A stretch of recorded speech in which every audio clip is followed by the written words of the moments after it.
ওনার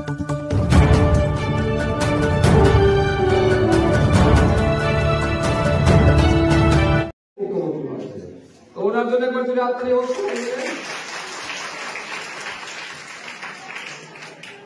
আজকে এই স্টেটহুড ডেতে সবাইকে কিন্তু শুনতে হবে, আবার কথা বললে কিন্তু পুরস্কার মিস হয়ে যাবে। তো আজকের এই বিশেষ দিনে আমরা তাদেরকে সম্মান জানাতে চাই যাদের কারণে ত্রিপুরা রাজ্য আজ উত্তর পূর্ব ভারতের মধ্যে অন্যতম উন্নতশীল রাজ্য হিসেবে রূপান্তরিত হয়েছে। তার মধ্যে মহারাজা বীর বিক্রম কিশোর মাণিক্য বাহাদুরের অবদান কোনোভাবে অস্বীকার করা যায় না। আধুনিক ত্রিপুরা তৈরি করার ক্ষেত্রে মহারাজা বীর বিক্রম কিশোর মাণিক্য বাহাদুর কিন্তু গুরুত্বপূর্ণ ভূমিকা পালন করেছেন। তাই আজকের দিনে ওনার প্রতি আমার শ্রদ্ধা নিবেদন করছি।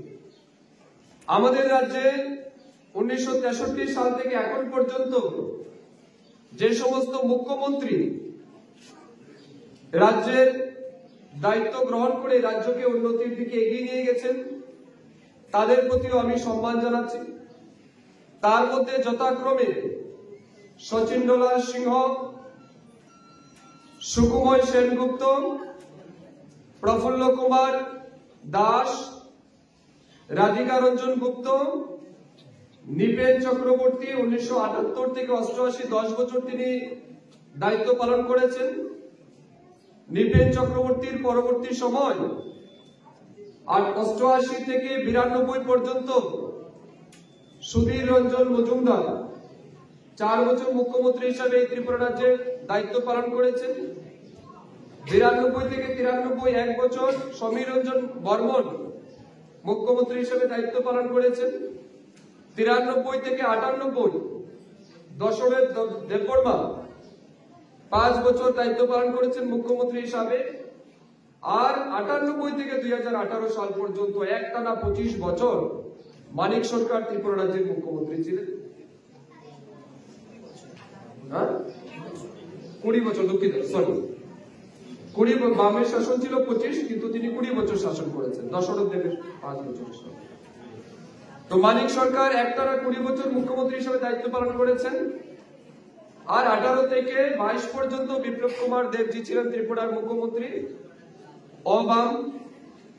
এবং 22 সালের 15 মে থেকে আজকে পর্যন্ত প্রফেসর ডক্টর মানিক সাহা আমাদের রাজ্যের মুখ্যমন্ত্রী দায়িত্ব পালন করেছেন।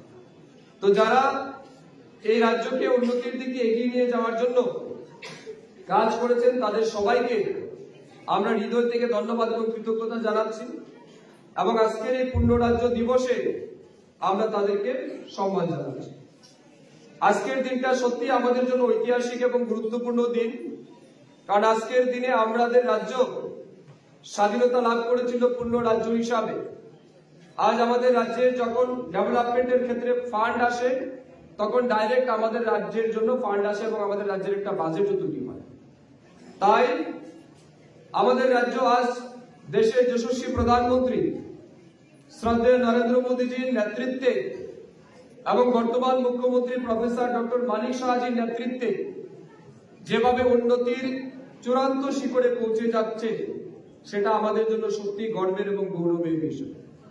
আমরা মনে করি 2018 সালে ভারতীয় জনতা পার্টির নেতৃত্বাধীন সরকার প্রতিষ্ঠিত হওয়ার পর যেভাবে আমাদের রাজ্যে রাস্তাঘাটের উন্নয়ন বলুন, বিশুদ্ধ পানীয় জলের ব্যবস্থা বলুন, বাড়ি বাড়ি সরকারি ঘর প্রদান বলুন, গরিব মানুষ